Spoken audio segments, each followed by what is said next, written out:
Comunidad Udelar, el periodístico de Uniradio.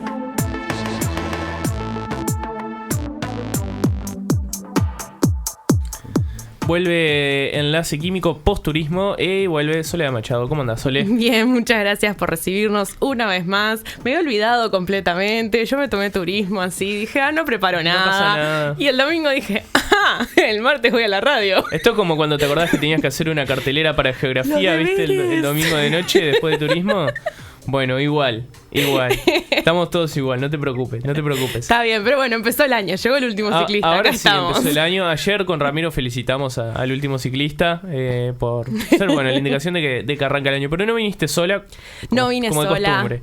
Vine, hoy les traje una pequeña efemérides que fue ayer en realidad, que el 10 de abril es el cumpleaños de Robert Woodward, que es el químico que se conoce como el maestro de la síntesis orgánica, así con ese nombre cero rimbombante. Entonces hoy les traje para que conozcan a dos profesores agregados del Departamento de Química Orgánica de la Facultad de Química, Virginia López y Williams Porcal. Bienvenidos, ¿cómo están? Buenos días. Buenos días. Bueno, ellos trabajan, viste, siempre con esdrújulas acá la cosa, sí, en la valorización de plataformas químicas de biomasa aplicando principios de química verde hacia el desarrollo de compuestos bioactivos. ¿Cómo podemos resumirlo? Chupate esa mandarina. Sí.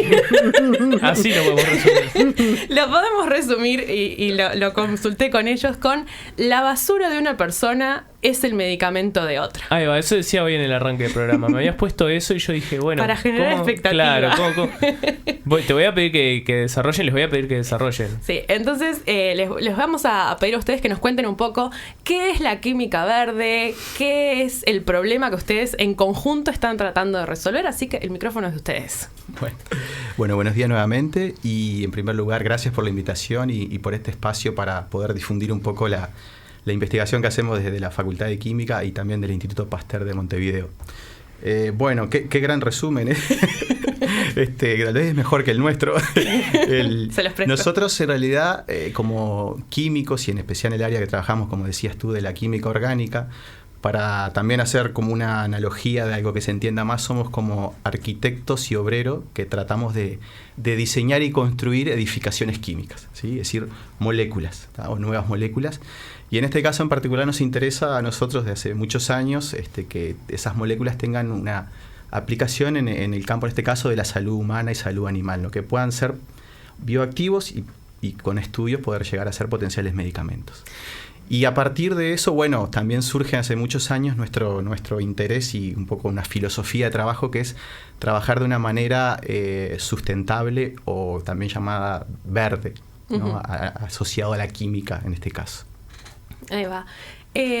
¿Nos puedes contar, Virginia, un poco de cómo es el proyecto a grandes rasgos? ¿Qué es lo que hacen? Este titular de la basura de una persona es el medicamento de otra. ¿Qué tipo de problemas están tratando de resolver o solucionar? Bueno, nosotros desde hace varios años trabajamos en el desarrollo de potenciales fármacos para el tratamiento de enfermedades crónicas no transmisibles. Uh-huh.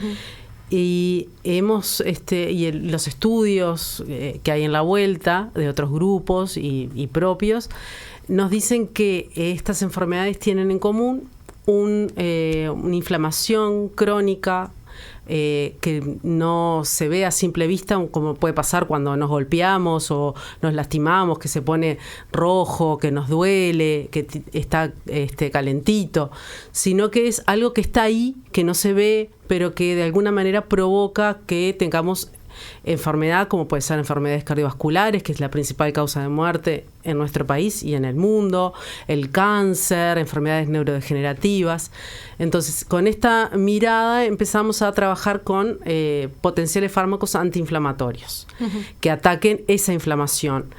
Y además, combinado con nuestra filosofía, como decía Williams, de trabajar siguiendo los principios de la química verde, empezamos a trabajar con moléculas que se aíslan de la biomasa, como decías tú antes, y esto es, por ejemplo, los residuos industriales, la cáscara de arroz, de la industria arrocera, en ese residuo hay, por transformaciones químicas relativamente sencillas, podemos aislar moléculas que se pueden transformar en estos potenciales antiinflamatorios. Entonces, en ese camino empezamos a trabajar, no solos, porque esta área de la química medicinal necesita de otras disciplinas como la biología, la bioquímica, la medicina, la veterinaria, cuando hablamos de salud animal o de los modelos animales que se usan para estudiar.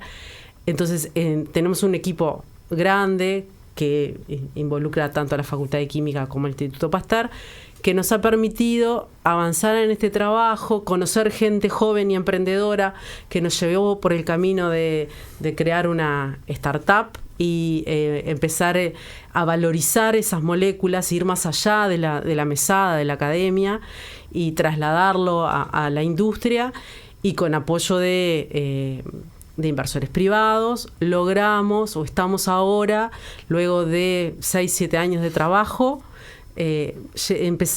trabajando en el primer estudio en humanos de una de esas moléculas, y bueno, esperamos a fines de este año tener un exitoso fase 1, y ahí aventurarnos en conseguir más socios o ver cómo seguimos en esa historia. Ahí va. ¿Nos pueden contar un poquito más sobre la química verde? Porque me parece que es algo interesante que no todo el mundo conoce. Y la química es una cosa que está muy asociada a contaminación, muerte y destrucción. Y la química verde viene un poco a resolver esas tres problemáticas. Sí, un poco podemos decir que el contexto surge hace varias décadas, ¿no?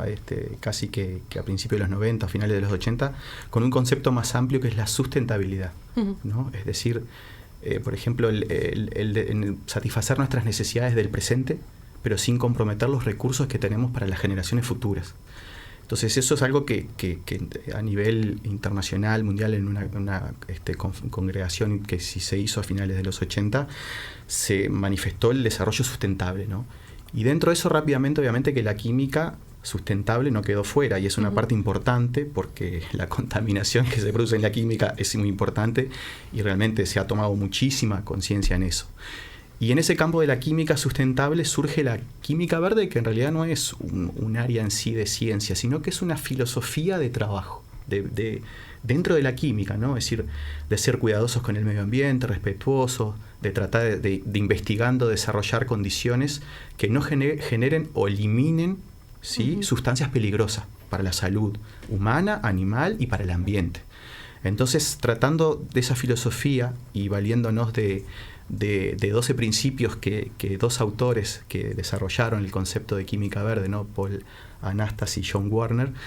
Dentro de eso nosotros empezamos con un principio, así fue como una semilla, hace ya más de 10 años, y hoy en día podemos decir que por suerte hemos agregado muchos más de esos principios al trabajo del grupo en el área de desarrollar.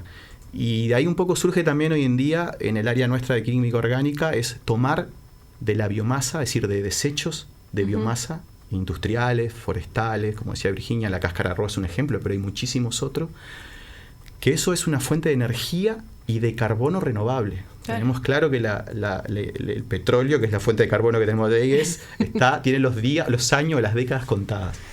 Entonces tenemos que trabajar en eso, en fuentes alternativas y de energías renovables y de carbono en especial, que es nuestra disciplina que nos interesa. Ahí va, buenísimo. Y todo esto siempre suena medio a ciencia ficción, aunque como ya nos están contando es algo que está pasando en este momento, no es algo en el futuro. Sí hay un potencial enorme y todavía no sabemos los resultados, pero está pasando en este momento. ¿Cómo se hace? O sea, si alguien pasa por la puerta del laboratorio, mira para adentro, ¿qué ve? Y bueno, lo primero que va a ver, creo que van a ser 4 o 5 personas de túnica blanca. Llorando. Esos son los estudiantes de doctorado. Y de postdoctorado, que por suerte se quedan, eso está bueno. Y nosotros En nuestro laboratorio, casualmente, justamente porque trabajamos en el área de química verde, es bastante sencillo nuestro laboratorio. No van a encontrar grandes aparatos, ni aparatos de vidrio, esas imágenes del alquimista, no. Más bien van a encontrar pequeños recipientes, disolventes verdes, tratamos de usar agua, etanol, usamos microondas como fuente de energía más eficiente, que de repente un baño de aceite o un mechero. Así que igual este microondas del que hablan no es el mismo que está en nuestras casas. Es un aparato que calienta con microondas, más no es el de pi, pi, pi. En realidad empezamos con ese microondas doméstico, cuando no teníamos dinero para el microondas que veíamos de repente en otros laboratorios más grandes. Ahora sí podemos decir que estamos usando ese otro microondas. Cool. Sí. Claro, el financiado. Ahí está. Y primero porque como químicas y químicos conocemos los peligros potenciales de la cosa que ponemos adentro a calentar, ¿no? No es aconsejable que nadie en su casa intente hacer experimentos químicos con un microondas doméstico. Eso vale la pena dejarlo bien claro. Más allá de calentar agua, por ejemplo, eso puede ser interesante. Pero no la calienten demasiado porque pueden tener problemas también. Pero bueno, como algo de la vida cotidiana se aplica en el laboratorio, como dice Virginia, ¿sí? ¿No? O como por ejemplo también la energía de ultra baja frecuencia, que no es ni más ni menos que el ultrasonido, que también tiene muchas aplicaciones, tanto médicas. Bueno, también en el laboratorio tenemos algún equipo que podemos trabajar también como una fuente eficiente, y eso también dentro de la química verde también es usar, o como fuentes como la energía solar, por ejemplo, o luz LED, ¿sí? Todas esas situaciones que a veces las llevamos a nuestra vida cotidiana también se aplican en la química sustentable o la química verde. Bien, Sole, no sé qué más queda en el tintero. Nos queda la pregunta más importante de todas. Sí, la más emocionante, la personal. la que nos toca en las fibras más internas. La pregunta personal. La que nos toca en los carbonos de cada una de nuestras moléculas orgánicas. Que ahora es el momento que nos ponemos románticos, nos ponemos a pensar, y me gustaría que nos cuenten esta cosa de que están hablando de proyectos de años, de 10 años, 20 años.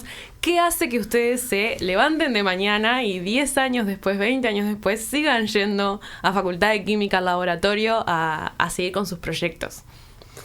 Bueno, yo creo que cuando química orgánica, me enamoré de la química orgánica cuando tenía 15 años más o menos. Mi profesor de química me transmitió el amor por la química orgánica, y siempre, quizás viendo el futuro, estaba convencida de que a través de la investigación se puede lograr colaborar con un granito de arena, con conocimiento, aunque no llegue a ser un producto tangible, sí es información que otro puede utilizar y que le puede ser útil para no repetir los mismos errores o para repetir lo bueno y llevarlo más lejos. Entonces, eso es lo que me motiva, me mueve, aportar ahí ese granito de arena. ¿Williams? Bueno, en mi caso, y también quiero ponerlo como ejemplo porque hoy en día sigue pasando mucho y esperemos que eso pueda cambiar, principalmente en la juventud, yo en mi caso comencé en la facultad para hacer una carrera profesional y cursando dentro de facultad me tocó más de cerca lo que es la posibilidad de hacer ciencia e investigación. Entonces, cuando descubrí el potencial de hacer ciencia e investigación, fue como, bueno, qué cantidad de cosas hay para hacer o aplicar o descubrir nuevas que están ahí, que si bien se ha descubierto muchísimas cosas, igual aún hay muchas cosas que no se saben. Entonces la curiosidad o la ciencia guiada por curiosidad, hasta el día de hoy creo que nosotros es más que, bueno, obviamente que nos motiva así llegar a un potencial fármaco que salga, pero es como, ay, ¿y esto por qué sucedió? ¿Por qué se dio esto?